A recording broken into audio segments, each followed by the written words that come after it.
Take the light's path, my health, my right. Hi, I am Gaida Sidhu, consultant physician, medical hospital, done fellowship in infection diseases. December 1st AIDS day చేసుకుంటానండి. ఎందుకంటే AIDS గురించి awareness కోసం. మెయిన్గా ఈ AIDS అనేది unprotected unhealthy sex ద్వారానే వస్తుంది. అలా కాకుండా ఎయిడ్స్ ఉన్న పేషెంట్ ఇంట్లో ఉన్నప్పుడు వాళ్ళు వాడే ఫార్మాట్స్ అంటే వాళ్ళు వాడే వస్తువుల వల్ల కానీ వాళ్ళని టచ్ చేయడం వల్ల కానీ ఏమన్నా ఉన్న వాళ్ళకి వాళ్ళతో చిన్నపిల్లలు ఉంటే వాళ్ళు ఎత్తుకోవడం వల్ల కానీ అట్లా వచ్చే ఛాన్స్ లేదండి. ఎయిడ్స్ అనేది అన్ప్రొటెక్టెడ్ సెక్స్ వల్లనే ఎక్కువ కామన్గా వస్తుంది. ఈ దోమల వల్ల కానీ లేకపోతే మస్కిటో బైట్స్ వల్ల కుట్టిన దోమలు మనకు కుడితే వస్తాయని కానీ వాళ్ళు తిన్న ప్లేస్ మనం తింటే వస్తుందని వీటి వల్ల వచ్చే ఛాన్స్ అసలు లేదు.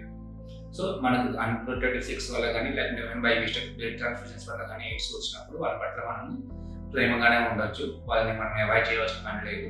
ఇది ఓన్లీ సెక్సువల్ ఇంటర్కోర్స్ వల్లనే మోస్ట్ కామన్ పాసిబిలిటీ. నెక్స్ట్ వచ్చేసి మనం బ్లడ్ ట్రాన్స్ఫ్యూజన్స్ ఎక్కడంటే అక్కడ వెల్ సర్టిఫైడ్ బ్లడ్ బ్యాంక్స్ కాకుండా అన్సర్టిఫైడ్ బ్లడ్ బ్యాంక్స్ తీసుకుంటే వాళ్ళు దానివల్ల కూడా వచ్చే ఛాన్స్ ఉంటుంది. కాబట్టి ఈ ఎయిడ్స్ డే సందర్భంగా ప్రతి ఒక్కరు తగిన జాగ్రత్తలు తీసుకోండి, జాగ్రత్తగా ఉండండి.